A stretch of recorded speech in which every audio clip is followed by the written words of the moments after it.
दोस्तों नमस्कार, उम्मीद करता हूं आप सब लोग अच्छे होंगे। तो लास्ट एपिसोड में हम लोग पापस एंड गल्डिनस थ्योरम पढ़ रहे थे, तो उसका मैंने बस आपको थोड़ा बहुत आइडिया बताया था, एक दो कुछ क्वेश्चंस भी हमने किए थे। तो अगर आपको सेंट्रोइड निकालना आता है, लाइन का सेंट्रोइड एंड एरिया का सेंट्रोइड, तो आपके लिए वॉल्यूम एंड एरिया निकालना बहुत आसान हो जाएगा। जरा देखिए, आज हम उसी के कुछ पहले एक बार रिवीजन करवा देता हूं, मैं थोड़ा सा बता देता हूं कि थ्योरम क्या थी, और उसके बाद कुछ दो चार क्वेश्चंस इसके ऊपर हम लेंगे और उनको हम सोल्व करेंगे। ठीक है, तो जरा देखिए दोस्तों, सबसे पहले तो आज हम इसकी प्रैक्टिस करेंगे, पापस एंड गल्डिनस थ्योरम।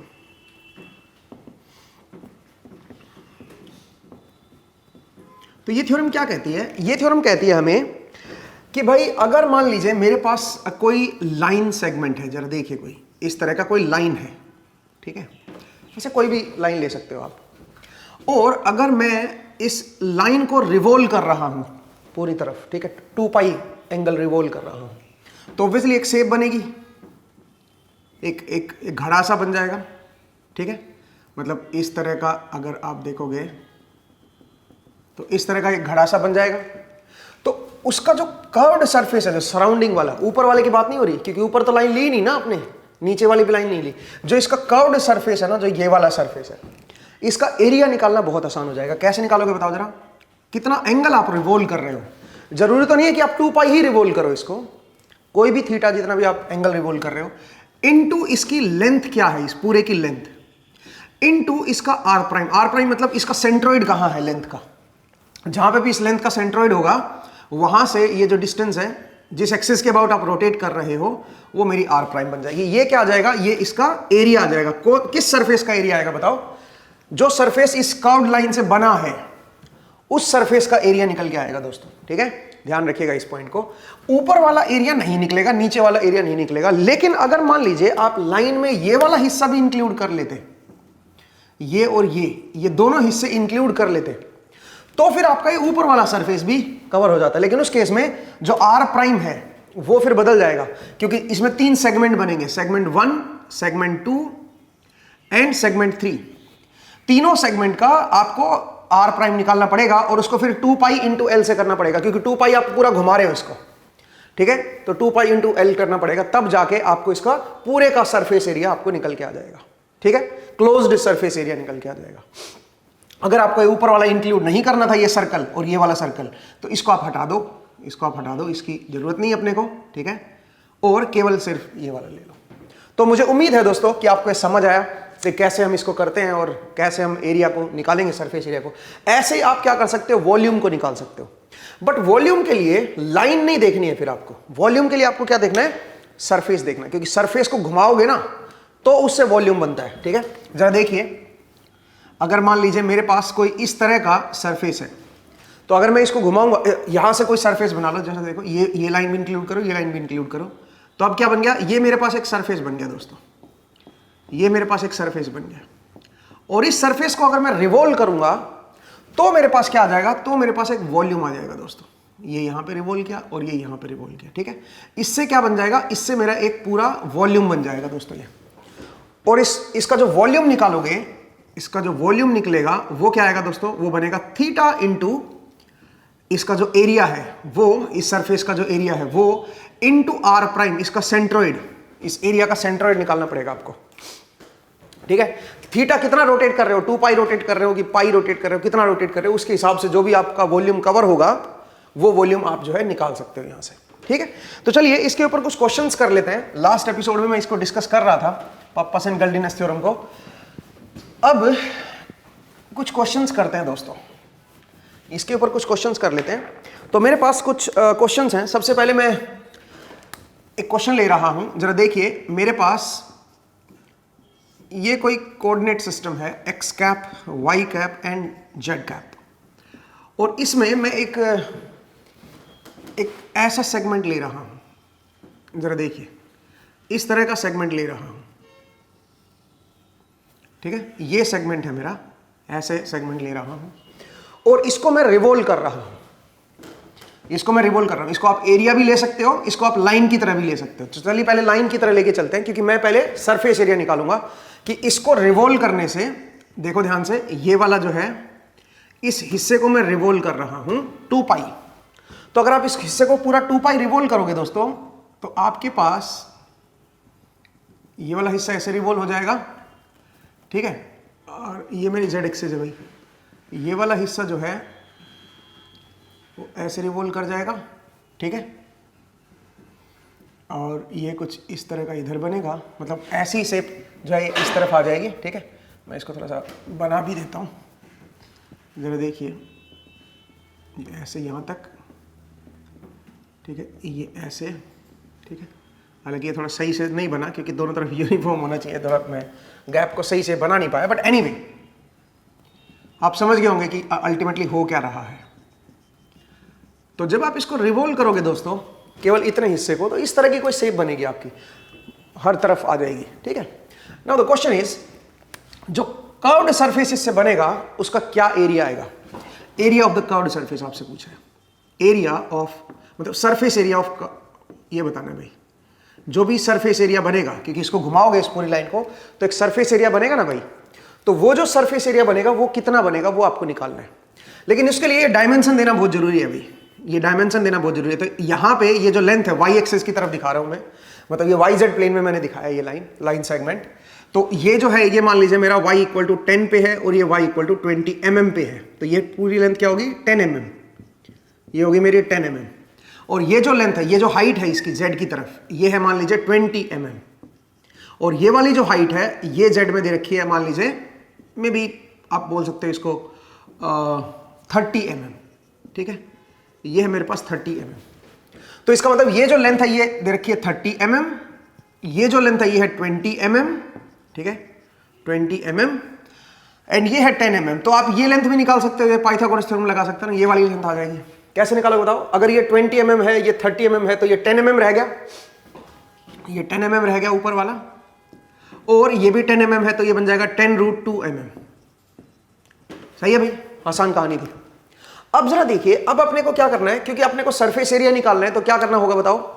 आपको इसके r प्राइम निकालना पड़ेगा इस पूरे। तो कितने सेगमेंट है इसमें, वो जरा सेगमेंट देख लेते हैं। ये नंबर 1 है, ये नंबर 2 है, ये नंबर 3 है और ये नंबर 4 है। 4 सेगमेंट है दोस्तों। हर एक सेगमेंट का अपना क्या होगा, हर एक सेगमेंट का अपना सेंट्रोइड होगा। तो मैं यहां पे लिख देता हूं सेगमेंट, ठीक है, सेगमेंट, ठीक है।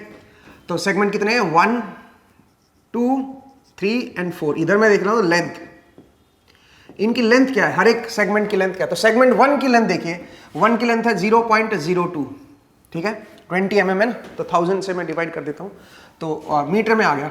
सेगमेंट नंबर 2 की जो लेंथ है वो है 0.01, टोटल लेंथ है भैया। सेगमेंट नंबर 3 की जो लेंथ है वो है 0.030, और जो सेगमेंट नंबर 4 है वो है 0. मतलब इसको 1000 से डिवाइड कर दो ना, तो ये बन जाएगा 10√2 डिवाइड बाई 1000, ठीक है। तो आप इसको ऐसे भी लिख सकते थे कि 0.01 इंटू √2, 0.01 √2 से मल्टीप्लाइड है भैया, ठीक है। तो ये मेरे पास क्या है, सेगमेंट नंबर 4 की लेंथ है भाई। अब आइए, अब अपने को क्या करना है, अपने को देखना है इनका सेंट्रोइड। तो सेंट्रोइड कहां देख रहे हो फिलहाल? तो आप YZ प्लेन में हो, तो आपको x में तो देखने की जरूरत नहीं, x बार सबका 0 ही आएगा, ठीक है। y बार एंड z बार, हर एक सेगमेंट का आपको सेंट्रोइड निकालना है। इसका सेंट्रोइड कहां होगा? तो ये तो डायरेक्ट भी देख सकते हो सेंट्रोइड इनका, इसका सेंट्रोइड थोड़ा देखना पड़ेगा कि y कोऑर्डिनेट क्या आएगा, z कोऑर्डिनेट क्या आएगा, ठीक है, क्योंकि x तो सबका 0 है ना, xz प्लेन में है, तो x कोऑर्डिनेट तो सबका क्या है बताओ, सबका 0 है दोस्तों, तो 0 0 कर देंगे। y कोऑर्डिनेट देखना है भाई, तो पहले सेगमेंट 1 का आप जरा देखिए, y में कितना है, y में है ये 10 पे, तो y कोऑर्डिनेट क्या है सेगमेंट 1 का, सेंट्रोइड यहां पे लाई करेगा ना, इसका सेंट्रोइड इसके मिडिल में लाई करेगा, इसका सेंट्रोइड इसके मिडिल में लाई करेगा भाई, ठीक है। इसका सेंट्रोइड इस लाइन के मिडिल में लाई करेगा। आप जानते हो स्ट्रेट लाइन का जो सेंट्रोइड होता है उनके मिडिल में ही होता है। तो अब इसका XYZ कोऑर्डिनेट बताओ इस पॉइंट का, x बार तो 0 है, इसका y बार क्या बनेगा, y बार बनेगा 0.01, और z बार क्या बनेगा इसका बताओ, कितनी हाइट पे है ये 10 है, तो 0.01 यहां पे फिर से आ जाएगा, ठीक है भाई। ये लो जी, तो इसका तो हमने लिख दिया। अब आइए इसका अगर आप देखोगे तो x बार 0 है, y बार बताइए, y बार आएगा 15, तो 0.015, 15 mm पे हो गया ना, ठीक है। और z बार क्या बनेगा, z बार भी इसका 0 बनेगा भाई, 0 हाइट है ना इसकी, ठीक है। x में 0, केवल y में है ये पॉइंट। अब आइए ये वाला, अब अगर आप देखोगे इसमें x में तो 0 ही है, बाहर की तरफ तो निकला ही नहीं है भाई। y में क्या है दोस्तों, y में कितना है 20, तो y बार क्या बनेगा 0.020, ठीक है भाई। y में 20 आ गया। और z में कितना है बताओ, हाइट कितनी है बताओ, हाइट इसकी टोटल 30 है, तो उसका हाफ कर दोगे तो 15 आ जाएगा, तो z में 0.015, ठीक है भाई। ये आपका z बार आ गया इसका। अब आइए यहां पे, अब यहां पे अगर आप देखोगे तो ये जो लेंथ है, ये पूरी लेंथ तो 10√2 है, तो ये लेंथ क्या बनेगी, ये बनेगी 5√2। तो इसका y कोऑर्डिनेट क्या बनेगा, 45 एंगल है भैया, ये 10 लेंथ है, ये भी 10 लेंथ है, तो 45 एंगल है। तो अगर मैं 5√2 का कोसाइन लूंगा, cos 45, तो √2 कट जाएगा और ये 5 आ जाएगा, ये लेंथ 5 आ जाएगी। और 10 पहले से है, तो इसके अंदर टोटल लेंथ क्या बन जाएगी इसकी बताओ, y डायरेक्शन में, y डायरेक्शन में इसकी टोटल लेंथ ये 5 आ गया ना, तो 15 बन जाएगी भाई, ठीक है। तो ये बन जाएगा 0.015, ये तो आपका y में आ गया। z में बताइए, तो z में ये हाइट देखनी है अपने को, तो यहां तक की जो हाइट है वो 20 mm तो ये है, और ऊपर से ये 5 और 25 mm हो जाएगी, तो टोटल हाइट जो आएगी y में वो क्या बनेगी 0.025, ये लीजिए भाई, ठीक है। तो यहां तक हमने निकाल दिया x बार, y बार, z बार सबका, ठीक है, जितने भी लाइन सेगमेंट है। अब हमें तो x बार नेट चाहिए, नेट x बार चाहिए, तो वो तो 0 ही आएगा भाई, ठीक है। x बार नेट जो है वो क्या करोगे, L1 इंटू इसका x1, L2 into x2, L3 into x3, L4 into x4, तो 0 ही आएगा, ठीक है।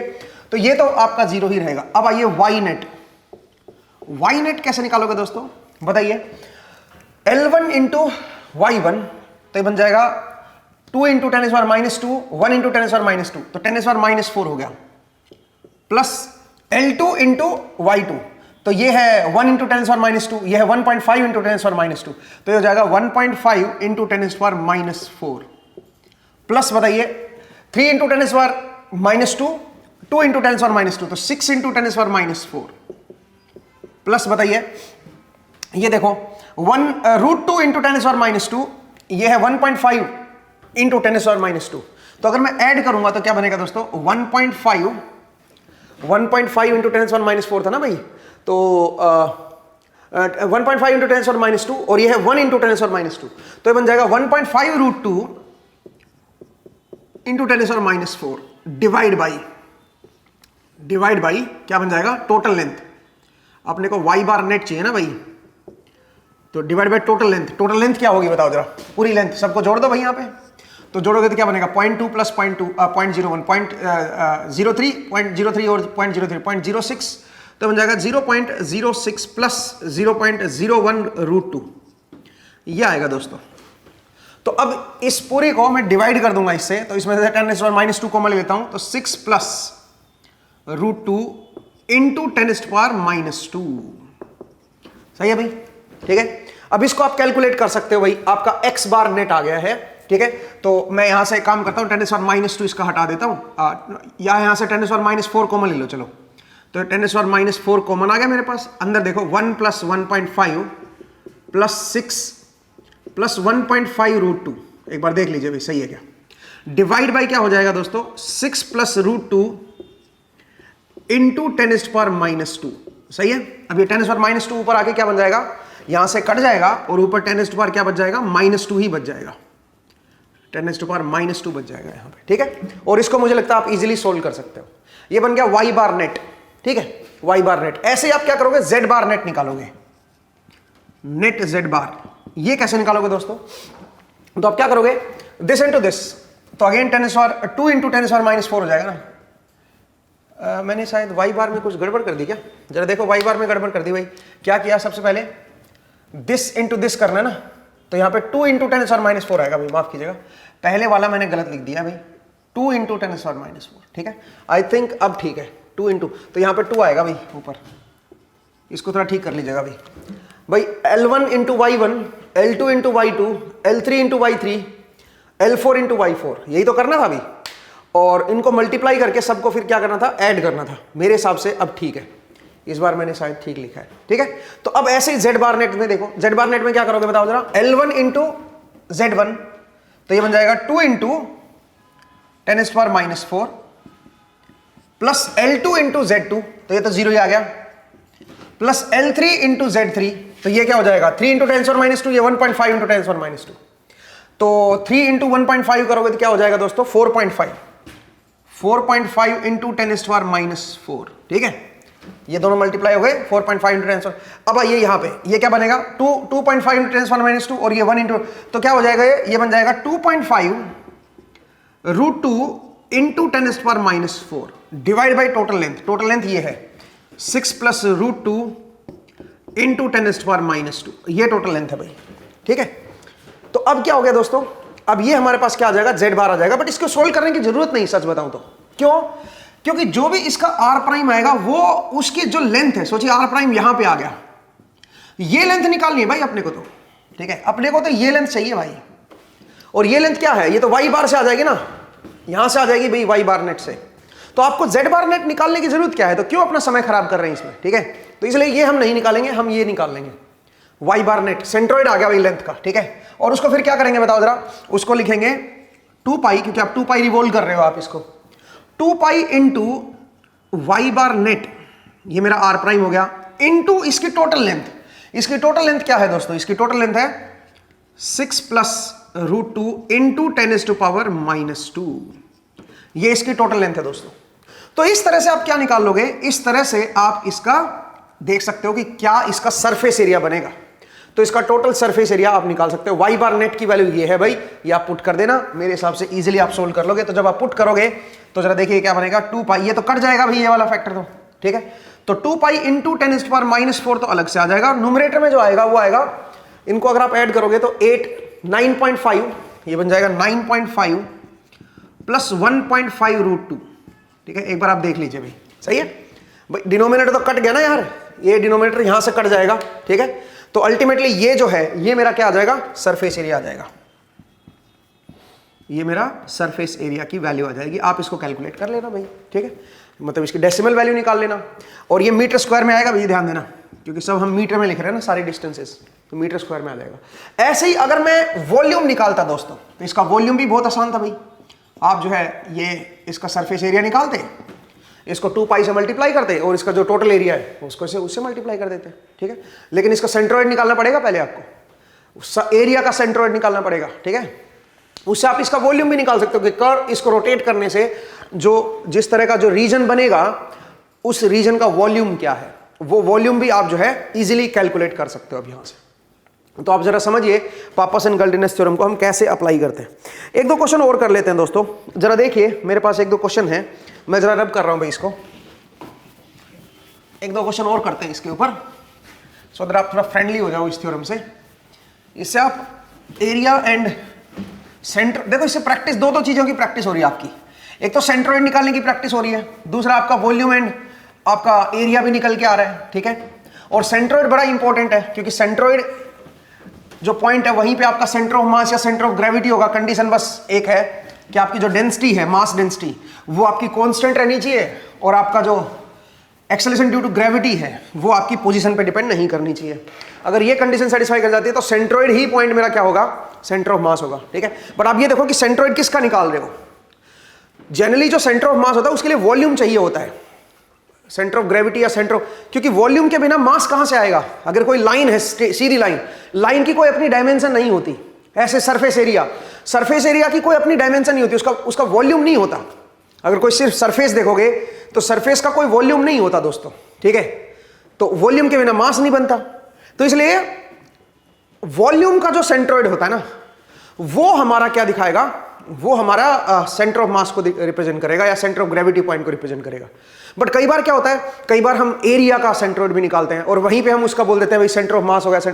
क्यों ऐसा क्यों करते हैं बताओ, जहां पे एरिया का जो सेंट्रोइड आता है वहीं पे सेंटर ऑफ मास या सेंटर ऑफ ग्रेविटी क्यों बोल देते हैं, क्योंकि जो एरिया लिया हमने सरफेस एरिया, उसकी थिकनेस को बिल्कुल माइन्यूट ले लो आप, मान लो कि वो एक सरफेस की तरह ही काम कर रहा है, बट उसकी थिकनेस इतनी माइन्यूट है कि आप उसको नेग्लेक्ट कर सकते हो, उससे कोई फर्क पड़ेगा नहीं, ठीक है। थिकनेस लेने से फायदा ये होगा कि वो वॉल्यूम में कन्वर्ट हो जाएगा, surface area into that thickness will become volume.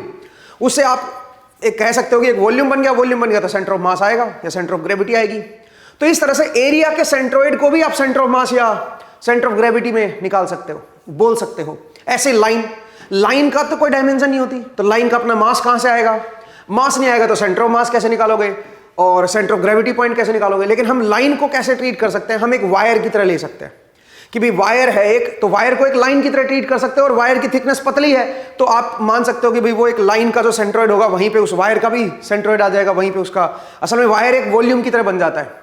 Wire अगर आ गया तो वायर तो अपनी हवा में जगह घेरेगा भाई, तो कुछ ना कुछ वॉल्यूम आएगा उसका, तो वॉल्यूम आएगा तो फिर उसका centre of mass, centre of gravity भी आएगा। बट वायर को हम लाइन की तरह ट्रीट करके उसका सेंट्रोइड निकाल लेते हैं और ऑलमोस्ट वहीं पे आपका centre of mass, centre of gravity आप दिखा सकते हो। कंडीशन याद रखिएगा, यूनिफॉर्म होनी चाहिए डेंसिटी, और जी की वैल्यू हर जगह कांस्टेंट रहनी चाहिए, तभी ऐसा होगा। ठीक है, तो मुझे उम्मीद है ये आपको समझ आया। चलिए अब एक और क्वेश्चन कर लेते हैं। जरा देखिए भाई, मेरे पास एक शेप दे रखी है, ठीक है, ये एक्स मान लो, ये वाई मान लो, ठीक है, और आपको इस तरह की कोई शेप दे रखी है, ये कोई स्क्वायर में कोई ऐसे ब्लॉक है, ठीक है, और इसको मैं रिवॉल्व कर रहा हूं, इसको मैं पूरा रिवॉल्व कर रहा हूं, 90 डिग्री रिवॉल्व कर रहा हूं, बस यहां से यहां तक रिवॉल्व कर रहा हूं। मतलब ये वाई जेड प्लेन मान लो, ठीक है, एक्स आपकी तरफ है, एक्स कैप आपकी तरफ है, इधर क्या है मेरा, इधर है मेरा वाई कैप, एंड इधर है मेरा जेड कैप। तो फिलहाल कहां पे है बताओ जरा, वाई जेड प्लेन में है, एक्स आपकी तरफ है और ये इस प्लेन में है, ठीक है, यहां पे ये लगा हुआ है, स्क्वायर ब्लॉक है, और मैं इसको केवल 90 डिग्री रोटेट कर रहा हूं, ठीक है, 90 डिग्री रोटेट कर रहा हूं, और इसकी डायमेंशन भी ले लेते हैं भाई। ये ए लेंथ है इसकी, और ये 45 डिग्री है, और ए की वैल्यू आपको दे रखी है 0.5 मीटर, ठीक है। ये जो लेंथ है यहां से यहां तक की, वो आपको दे रखी है 2 मीटर मान लीजिए, ठीक है, और ये 0.5 है, ये भी 0.5, ये भी 0.5 है, ठीक है, आप समझ गए होंगे। अब मैं इसको रोटेट कर रहा हूं, कितना रोटेट कर रहा हूं, π/2 रेडियन, 90 डिग्री रोटेट कर रहा हूं, मतलब वाई जेड प्लेन से इधर की तरफ घुमा रहा हूं इसको पूरे को। आपको बताना है इसका वॉल्यूम क्या आएगा, जो शेप बनेगी उसका वॉल्यूम क्या आएगा, उसको मैं 90 डिग्री घुमा रहा हूं, तो एक तरह से इस तरह का जो बॉक्स है ना, स्क्वायर बॉक्स, या मैं अगर दिखाऊं आपको तो ये लीजिए ना, इस तरह का कोई मान लीजिए ऐसा स्क्वायर ब्लॉक है, तो स्क्वायर ब्लॉक को मैं ऐसे रोटेट कर रहा हूं, ठीक है, तो ये पूरे का पूरा आप इमेजिन करो किस तरह की शेप बनेगी। वो जो शेप है उस शेप का मुझे वॉल्यूम निकालना है, तो कैसे निकालेंगे दोस्तों, हम क्या करेंगे, सबसे पहले इसका एरिया निकालेंगे, इसका एरिया निकालेंगे। तो इसका एरिया क्या बनेगा बताओ जरा, इसका जो एरिया बनेगा वो बन जाएगा 0.5 का स्क्वायर, तो हो जाएगा 0.25 मीटर स्क्वायर, ये इसका एरिया आ जाएगा भाई, ठीक है। अब एरिया का जो सेंट्रोइड आएगा वो यहां पे आएगा इसके मिडिल में, क्योंकि तो स्क्वायर है, स्क्वायर के सेंट्रोइड के लिए मेहनत करने की जरूरत ही नहीं, वो मिडिल में ही होगा, उसका ज्योमेट्रिकल सेंटर जो आएगा वो बिल्कुल उसके मिडिल में आ जाएगा, क्योंकि इरेगुलर शेप तो है नहीं, तो बड़ा इजी है यहाँ पे, ये आ जाएगा भाई।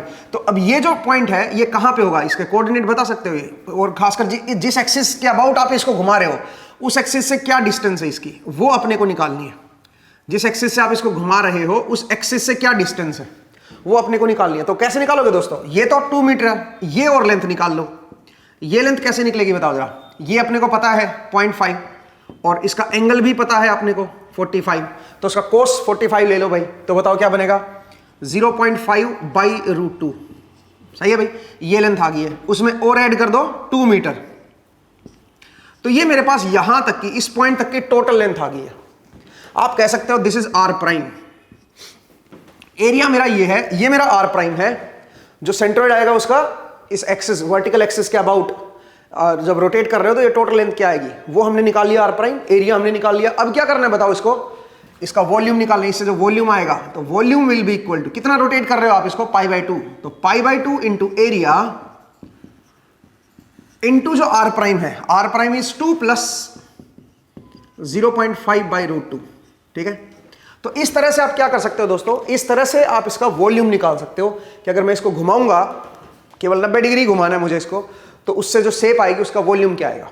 अच्छा, उसका अगर सरफेस एरिया निकालना हो तो वो भी निकाल सकते हो आप, वो सरफेस एरिया भी निकाल सकते हो, लेकिन कौन सा सरफेस एरिया निकलेगा इससे, क्योंकि आप ये वाली लाइन ले रहे हो और इसको घुमाने से साइड वाला जो सरफेस है वो नहीं निकलेगा, क्योंकि देखो ना, अगर इसको आप घुमाओगे तो एक तो जो ये वाला सरफेस बनेगा, मतलब इससे जो तिरछा जो सरफेस बनेगा, ये लाइन ऐसे घूमेगी ना यार, ये भी तो ऐसे घूमेगी, और ये ऐसे घूमेगी, ये ऐसे घूमेगी, तो आप क्या कर रहे हो, जो क्रॉस सेक्शन एरिया है वो इंक्लूड नहीं कर रहे हो उसमें, अगर आप लाइन वाले कंसेप्ट से लगाओगे, क्योंकि ये लाइन घूमती है तो क्रॉस सेक्शन एरिया नहीं आया आपका, पॉइंट को समझिए।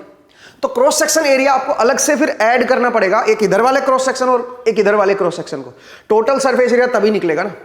इन लाइनों की हेल्प से कौन सा सरफेस एरिया निकाल सकते हो आप? केवल ऊपर वाला सरफेस और नीचे वाला, ये वाला सरफेस जो घूमेगा ना, ये और ये वाला सरफेस जो घूमेगा, उसका एरिया निकाल सकते हो। बट जो सामने आमने सामने वाले जो सरफेस निकल के आएंगे, एक इधर, तो इधर ये वाला क्रॉस सेक्शन बनेगा यहाँ पे, ठीक है, स्क्वायर वाला, और एक इधर ये वाला क्रॉस सेक्शन बनेगा स्क्वायर वाला, वो एरिया आपको और ऐड करने पड़ेंगे, तब जाके टोटल सरफेस एरिया आपका निकलेगा। मुझे उम्मीद है आपको एक कंसेप्ट जो है समझ आया। चलिए इसके ऊपर एक और क्वेश्चन कर लेते हैं, ठीक है। ये तो शेप ऐसी थी जिनका एरिया निकालना आपके लिए आसान है और इजीली आप इनको कर सकते हैं, इनका सेंट्रोइड निकालना भी आसान है आपके लिए। मान लीजिए मैं एक अलग सी शेप लेता हूं, मान लीजिए इस तरह का कोई मेरे पास ये शेप है, इधर y है मान लीजिए और इधर x है, और ये जो शेप है ये है Y square equal to X मान लो, और यहां पे x की वैल्यू 1 है मेरी, तो y की वैल्यू भी क्या हो जाएगी? 1 हो जाएगी। और इससे ये जो एरिया बनेगा, ये जो एरिया बनेगा, इस एरिया को मैं रिवॉल्व कर रहा हूं, ये जो एरिया बनेगा सरफेस का, इसको मैं रिवॉल्व कर रहा हूं दोस्तों y एक्सिस के अबाउट। तो जब आप इसको रिवॉल्व करोगे तो क्या बन जाएगा? ये पूरा ऐसा ये बन जाएगा भाई, ये काइंड ऑफ वॉल्यूम बन जाएगा। मुझे इस वॉल्यूम का इसका वॉल्यूम बताना कि क्या आएगा। तो देखो अब जो शेप आई है ना, वो थोड़ी सी एक तरह से स्क्वायर या इस तरह की नहीं बनी है। अब ये थोड़ा मतलब रेक्टेंगल या स्क्वायर या ट्रायंगल ऐसा कुछ नहीं है, ये कोई अलग से कर्व दे दिया इसने। तो अब क्या करें दोस्तों इसमें, इसको कैसे हम लिखेंगे भाई? इसको लिखने का बेस्ट वे क्या है? सबसे पहले तो इसका एरिया निकाल लेते हैं। अगर अपने को वॉल्यूम निकला है तो पहले तो इसका टोटल एरिया निकाल लेते हैं इसका, फिर इसका सेंट्रोइड निकालेंगे, बट पहले इसका एरिया निकालते हैं। एरिया कैसे निकालोगे बताओ? इसके एरिया के लिए हम एक काम करते हैं, यहां पे एक पतली सी स्ट्रिप ले लेते हैं dy हाइट की। ये जो हाइट है ये मेरी dy है, ठीक है, dy y हाइट पे, y डिस्टेंस पे मैंने क्या कर लिया, y डिस्टेंस पे मैंने dy लेंथ की एक स्ट्रिप ले ली। तो इसका जो स्मॉल एरिया बनेगा वो क्या बनेगा? y ये जो लेंथ है ये क्या बनेगी बताओ? अगर हाइट मेरी y है तो ये जो लेंथ आएगी ये x आ जाएगी ना, x लेंथ ले लेता हूं इसको ना, ठीक है। ये लेंथ मेरी x है भाई, और ये हाइट इसकी y हाइट है। हालांकि x की वैल्यू y स्क्वायर के बराबर है, वो हम बाद में पुट करेंगे। तो इसका जो एरिया मैं निकालना चाह रहा हूं, इसका एरिया बनेगा ये लेंथ इंटू ये स्ट्रिप। तो ये स्ट्रिप है dy और ये लेंथ है x, ठीक है। तो इसका स्मॉल एरिया बनेगा x dy, और x की वैल्यू को क्या लिख सकते हो बताओ जरा? x की वैल्यू को लिख सकते हो y स्क्वायर dy। ये इसका स्मॉल सरफेस एरिया आ गया दोस्तों, dA, ठीक है। x की जगह पे क्या पुट कर दिया मैंने? y square. भाई ये जो लेंथ है ये x लेंथ है ना, क्योंकि आप y हाइट पे देख रहे हो, तो ये लेंथ x बन जाएगी और x की वैल्यू y स्क्वायर के बराबर आएगी, ये वाली y स्क्वायर के बराबर आएगी, ठीक है। और ऊपर की तरफ क्या है? dy। तो इसका जो पतली सी स्ट्रिप है, रेक्टेंगुलर स्ट्रिप बोल सकते हो आप इसको, क्योंकि इतना पतला ले लिया कि इसमें कर्व का मीनिंग खत्म हो गया। तो आप कह सकते हो इसका जो एरिया बनेगा, स्मॉल एरिया, वो बनेगा y स्क्वायर dy। और मैं क्या कर रहा हूं अब जरा इसको मैं इंटीग्रेट कर रहा हूं दोस्तों, कहां से कहां तक? y कहां से कहां तक चेंज हो रहा है? 0 से लेके 1 तक। तो ये मेरे पास आ जाएगा 1/3। ये मेरे पास क्या आ जाएगा? इसका एरिया आ जाएगा, ये बनेगा मेरा एरिया, ठीक है। इसका एरिया आ गया भाई, सही बात है। अब जरा देखिए, अगर ये एरिया मेरे पास आ गया है, ये एरिया मेरे पास आ गया है, तो इसको मैं रिवॉल्व कर रहा हूं 2 पाई, तो उससे क्या आ जाएगा बताओ? मेरा वॉल्यूम आ जाएगा। बट मुझे उसके लिए क्या चाहिए? इसका सेंट्रोइड चाहिए। अब इसका सेंट्रोइड और निकालना है भाई, तभी तो इससे मैं वॉल्यूम निकाल पाऊंगा, क्योंकि 2 pi into area into centroid, centroid की देखनी पड़ेगी कितनी एक्सिस पे है ये। तो सेंट्रोइड कैसे निकालेंगे इसका जरा देखिए। तो मैं काम करता हूं, यहां पे ये जो स्ट्रिप है इसका एरिया तो मुझे पता ही है क्या है। इस स्ट्रिप का एरिया, इस स्ट्रिप का एरिया है y स्क्वायर dy, ये है मेरा dA। ये पतली सी स्ट्रिप जो है इसका मुझे सेंट्रोइड स्मॉल एरिया पता है, और इस स्ट्रिप का अपना जो सेंट्रोइड है वो भी मुझे पता है, वो x/2 पे है, यहां पे है। मतलब x टिल्डा मुझे पता है, इसका x टिल्डा मुझे पता है, जो स्मॉल एरिया है उसका x टिल्डा मुझे पता है, वो है x/2। और y टिल्डा तो y ही हो जाएगा ना, y टिल्डा मुझे पता है इसकी हाइट कितनी है, वो तो y ही हो जाएगी। तो अब तो बहुत आसान है भाई, x बार निकालना। कैसे निकालेंगे भाई? x बार निकालिए, इसका सेंट्रोइड निकाल लेते हैं। तो x बार क्या बनेगा? x tilde that is x/2 into dA। dA की वैल्यू क्या है? वाई स्क्वायर डी वाई, ये लो जी, ये डी हो गया। इंटीग्रेशन कर देते हैं इसको, वाई को चेंज कर रहे हैं हम 0 से लेके 1 तक, डिवाइड बाय क्या हो जाएगा, total area, divide by total area हो जाएगा भाई। और टोटल एरिया कितना है, 1/3, टोटल एरिया 1/3। अब आप बोलोगे सर यहाँ पे x को चेंज करो, तो x को चेंज कर सकते हो ना वाई स्क्वायर में, तो क्या बन जाएगा दोस्तों, ये बन जाएगा 1/2 integration y to the power 4 dy 0 से 1 डिवाइड बाई 1/3। तो ये 3 ऊपर आ जाएगा दोस्तों, ये वाला 3 ऊपर आ जाएगा, और यहां पे क्या बनेगा, y to the power 5/10, y to the power 5/5 आएगा, 2 बाहर है ना, तो इसका मतलब ये बन जाएगा 1/10। बोलिए दोस्तों, तो ये बन जाएगा 0.3। इसका मतलब जो x बार आएगा दोस्तों, मतलब जो इसका सेंट्रोइड आएगा पूरे एरिया का, उसका जो x कोऑर्डिनेट होगा वो 0.3 पे होगा। ठीक है भाई, मुझे उम्मीद है ये आपको समझ आया। ठीक है, तो ये बनेगा 0.3। ऐसे ही आप जरा y बार निकालते हैं। y बार के लिए आपको क्या लेना पड़ेगा, यहाँ पे y टिल्डा, और y टिल्डा कितना है बताओ, y ही है, जो स्मॉल एरिया आपने लिया है ना dA, उसका वो कितनी हाइट पे उसका सेंट्रोइड, y टिल्डा, तो y टिल्डा तो y ही है ना मेरा, तो y इंटू dA की वैल्यू है y स्क्वायर dy। ठीक है, और इंटीग्रेट कर दो इसको, y की वैल्यू 0 से लेके 1 तक, divide by total area, total area is 1/3। तो क्या बन गया दोस्तों, ये बन गया y क्यूब का इंटीग्रेशन क्या होता है, y to the power 4/4, upper limit put करोगे तो 1/4 आ जाएगा, तो ये बन जाएगा 3/4, क्योंकि 3 ऊपर चला गया ना भाई, तो ये बन गया मेरा y बार। तो इसका मतलब मैंने क्या कर दिया, मैंने निकाल दिया x बार कहां पे होगा, y बार कहां पे होगा, मतलब जो इसका सेंट्रोइड आएगा पूरे सरफेस का जो सेंट्रोइड बनेगा, उसका x कोऑर्डिनेट कहां पे आएगा। सोचिए यहां पे है सेंट्रोइड टोटल का, तो x कोऑर्डिनेट कहां पे आएगा और y कोऑर्डिनेट कहां पे आएगा। हमें x कोऑर्डिनेट की ही जरूरत है, क्यों, क्योंकि जो इस एक्सिस से जो डिस्टेंस आएगी वो तो x कोऑर्डिनेट ही होगा ना, x बार ही तो होगा वो। तो इसका मतलब जो r बार बनेगा वो मेरा x बार के बराबर ही हो जाएगा। जो जिस एक्सिस से आप रोटेट कर रहे हो उस एक्सिस से जो सेंट्रोइड की डिस्टेंस है वो r बार होती है, r कैप r बार होती है। r बार की वैल्यू x बार के बराबर ही आ जाएगी, और x बार हमें पता है 0.3, हमें ये निकालने की भी जरूरत नहीं थी, तो हम ज्यादा लंबा क्यों कर रहे हैं फालतू में, हम y बार क्यों निकाल रहे हैं। ठीक है, तो x बार हमारे पास आ गया, वो आ गया 0.3। तो अभी इसका वॉल्यूम बताइए भाई क्या बनेगा, तो इसका जो वॉल्यूम आएगा वो आएगा 2 पाई इंटू, क्योंकि आप 2 पाई इसको रिवॉल्व कर रहे हो, 2 पाई इंटू, बताइए क्या बनेगा, 2 pi into x bar is 0.3 into area is 1/3। ठीक है, तो बन गया, ये 3 से 3 कट जाएगा, 2 पाई/10, 2 पाई/10 जो है मीटर क्यूब, आप इसको बोल सकते हो मीटर क्यूब, क्योंकि ये सब मीटर में थी डायमेंशंस। तो ये क्या बन जाएगा, इसका वॉल्यूम आ जाएगा दोस्तों। तो आप देखिए कि कैसे हम ऐसी शेप का जो ना रेक्टेंगल है ना ट्रायंगल है उसका कैसे निकाले। तो आपको 2 चीजें निकाले, एक तो टोटल एरिया निकाल दो इस स्ट्रिप का, जितना भी ये एरिया जो है इसका टोटल एरिया निकाल दो। दूसरा आपको इसका सेंट्रोइड निकालना चाहिए, एरिया का सेंट्रोइड। एरिया का सेंट्रोइड आ गया तो फिर हो गया बस, उसको फिर 2 पाई से मल्टीप्लाई कर, टोटल वॉल्यूम आ जाएगा हमारे पास। ये इसका टोटल वॉल्यूम है। अगर मैं आपसे ये पूछता कि बताओ जो इसका टोटल वॉल्यूम बनेगा उसका सेंट्रोइड कहां आएगा, उस टोटल वॉल्यूम का सेंट्रोइड कहां पे आएगा, वो कैसे निकालते हैं। वैसे देखो इसका टोटल वॉल्यूम निकालने के और मल्टीपल वे भी हैं आपके पास, मतलब जरूर नहीं है इसी तरह से आप टोटल वॉल्यूम को निकालोगे। टोटल वॉल्यूम निकालने का एक और तरीका भी है। क्या तरीका है जरा देखिए, आप जरा देखो, इसका ऐसे था ना भाई, और ये इस तरह से था। अब इसका टोटल वॉल्यूम कैसे निकालोगे, आप यहां पे एक सर्कल ले लो ना y हाइट पे, तो y हाइट पे जो रेडियस बनेगी वो क्या बनेगी, रेडियस बनेगी x। ठीक है, और x की वैल्यू आप जानते हो, x की वैल्यू क्या है बताओ, y स्क्वायर।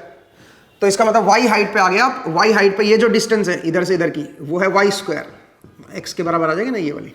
ठीक है, तो ये इसकी रेडियस होगी, तो इसका एरिया, सरफेस एरिया आ जाएगा यहाँ पे जो सर्कल बनेगा, और उसकी हाइट को dz ले लो।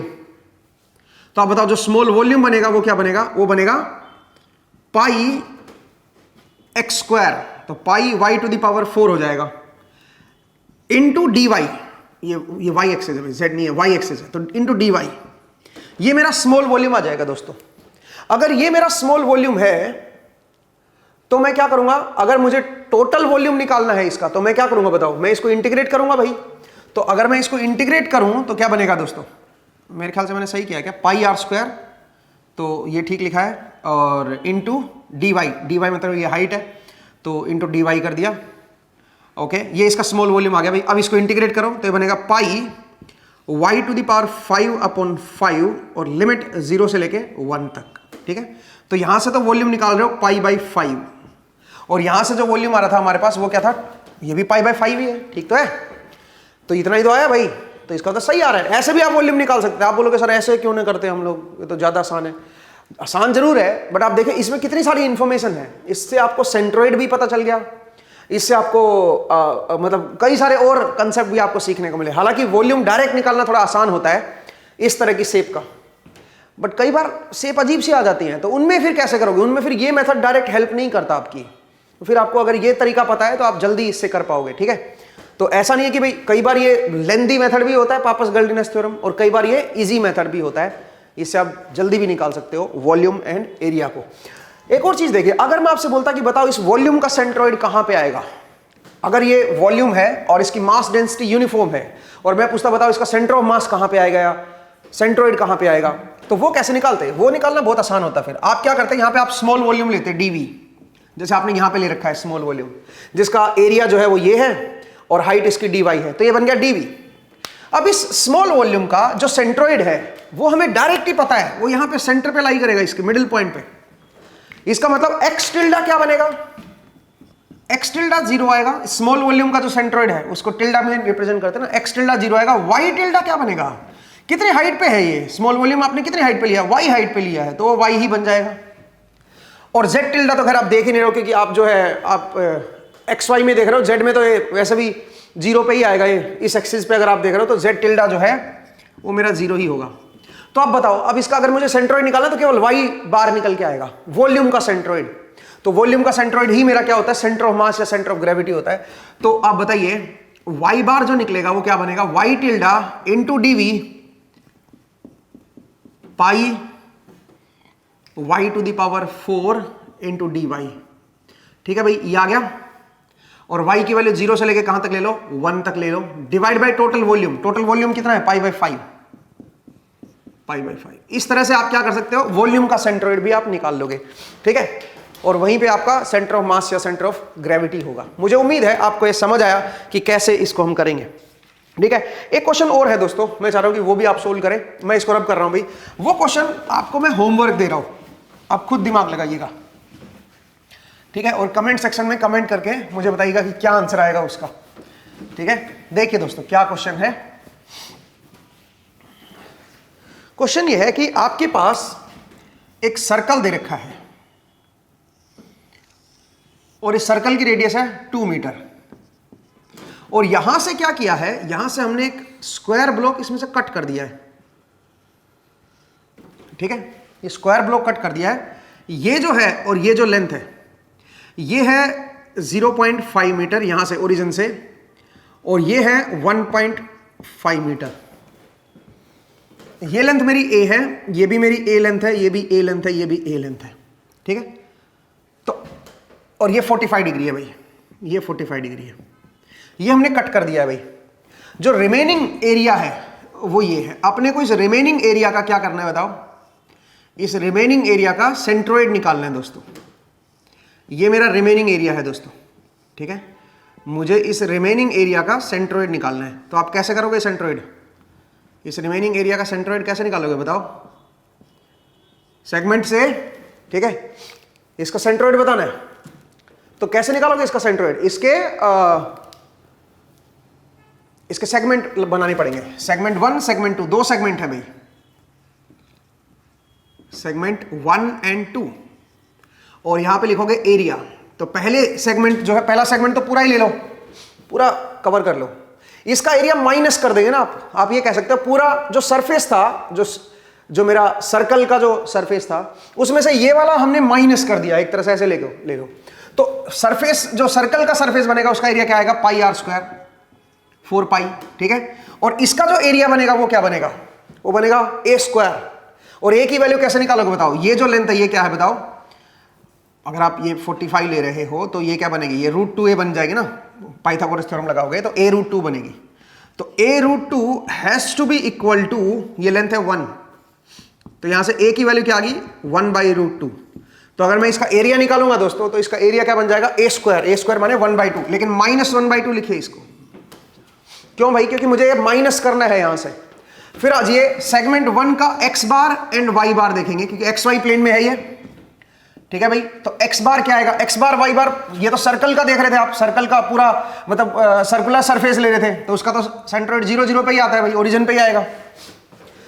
अब ये इस स्क्वायर का, ये स्क्वायर का भी डायरेक्ट आप देख सकते हो भाई, ये यहां पे लाई करेगा। इसका मतलब कहां पे होगा ये बताओ, ये अगर आप ध्यान से देखोगे 1 डिस्टेंस पे होगा ये, मतलब x में मेरा कहां पे है, -1 पे, माफ कीजिएगा, और y में कहां पे है, 0 पे है, ठीक है। तो ये एरिया, ये इसकी लोकेशन आ जाएगी भाई, जो ये दूसरे वाला एरिया लिया जिसको हमने नेगेटिव एरिया माना है, उसका जो सेंट्रोइड है वो इस लोकेशन पे है। अब आइए टोटल एरिया निकाल लो, टोटल एरिया बनेगा 4 पाई माइनस हाफ, ये बनेगा मेरा टोटल एरिया, और यहां से x बार नेट निकाल लो आप, और y बार नेट निकाल लो। y बार नेट तो 0 ही आएगा, चेक करके देख लो, y bar net this into this 0, this into this 0, ठीक है, और डिवाइड बाय टोटल एरिया तो 0 ही आएगा।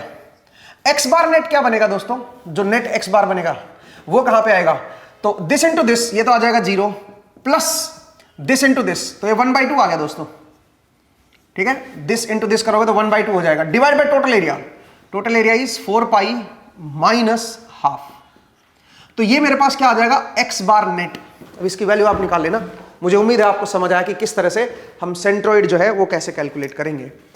तो आज का जो एपिसोड है दोस्तों, इसमें हम इतना ही करेंगे।